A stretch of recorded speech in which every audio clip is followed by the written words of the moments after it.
fans, do you want to win your share of $100,000? Simply enter the houseofboxing.com Fight Night Prediction Challenge.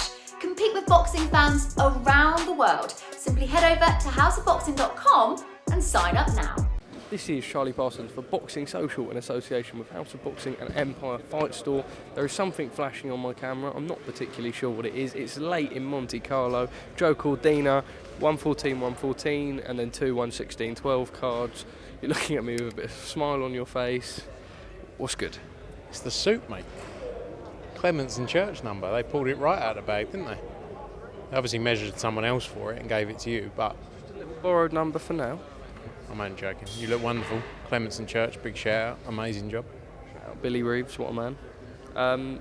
Talk about what we saw in there. Tremendous fight. Look, tremendous show top to bottom. I said one of these, sometimes we announce shows where people go, not sure about that load of rubbish.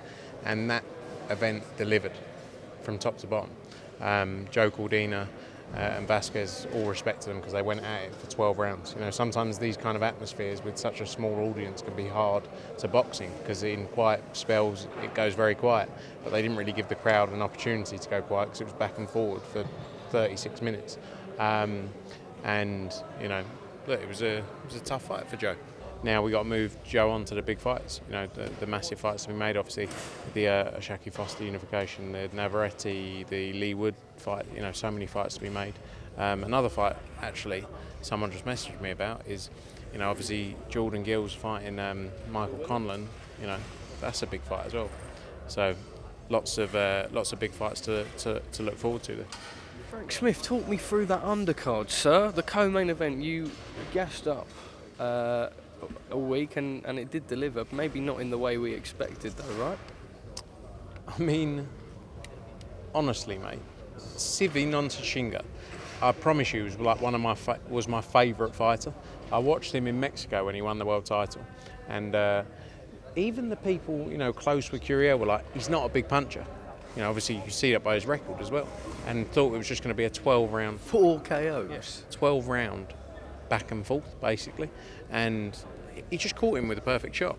And even Nonshinga, when he got up, you could see after about 12 seconds or something, he sort of shot up, and he was like, oh my goodness. But look, it was a voluntary defence there. Maybe we see the rematch. It's a big fight in Mexico. One of our Mexico shows could headline, so let's see. But tremendous, what a finish there! What a finish! Sissoko back, dropping his opponent in a unanimous decision, and Ramla Ali much better round this time. Clean performance, much calmer it seemed and composed. Yeah, look, Sully, he had 11 months out the ring, I think 11, 12 months out the ring. Got caught in there as well. I think it was a composed performance from him after that. He showed his skill in there. Now we need to get him the big fights. And Ramla Ali, all respect to her, going straight back into the fire against Guzman in a fight she didn't have to go back into, but a lot of people wouldn't have blamed her for not going straight back into, and trading as well in there tonight. She didn't just go in there and run.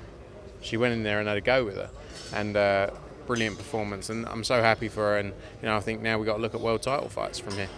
Alex Krasuk was here tonight. I sort of asked him about the whole 23rd thing, Tyson saying that he would sue and now how the shoes on the other foot, and they said that they want to fight Tyson at his best, and it looks like it will go February. What do you make of that? Look, one thing I always say about, I'd get on very well with Alex, but Usyk as well, is they're proper people. Oleksandr Usyk is always, and the whole team have always been a pleasure to deal with, so comments like that don't really surprise me, to be honest. And Oleksandr Usyk is a special fighter, so I'm not surprised he'd say something like that. Yeah, good to have Alex here. Always a pleasure to see him. Derek Chisora has called out Francis Ngannou. Realistic? I don't know, possibly. I've seen he's going for it tonight, all over Twitter, so he's pushing hard. Be an interesting fight. Let's see if it happens. Just finally, a couple of predictions ahead of your Next Gen next week. Probably not the main event you expected, but the show goes ahead nonetheless. Cameron Vaughn, I hear, has sold an awful lot of tickets. For House of Boxing, we have this little prediction show. I know it's a Next Gen. We expect a lot of the youngsters to win, but hit us with some nonetheless. Yeah, look, I mean, obviously, a change in the main event. Pat McCormack having to withdraw, but we have obviously Shabazz pulled out of the Liverpool card, so to get him out so quickly is great. 9 fights, I think, on the undercard. Fighters. Key for us was keeping the show on, making sure the show went ahead. Maybe Shabazz doesn't fit Newcastle too much, but the rest of the undercard sure does. As you say, Cameron Vong with a brilliant performance in his last fight, in his debut. And he goes back out there. I think he's going to be chief support. Like I say, sold 500-600 odd tickets already. You've got Mark Dickinson as well, back out. Mark Dickinson, I think, tremendous fighter. They're all very excited for. Callum French is back after a period out with injury in a tough fight as well. So you've got the Rees, Ben and Noam Rees as well. So stacked card top to bottom. Looking forward to it. Quickly, give me a prediction for the main event, Shabazz's fight, and also Harlem Eubank's fight next week. Your prediction for those two main events? Big win for Harlem Eubank, big win for Shabazz Massoud. How? Probably in the ring. Frank Smith, thank you very much for speaking to us at Boxing Social.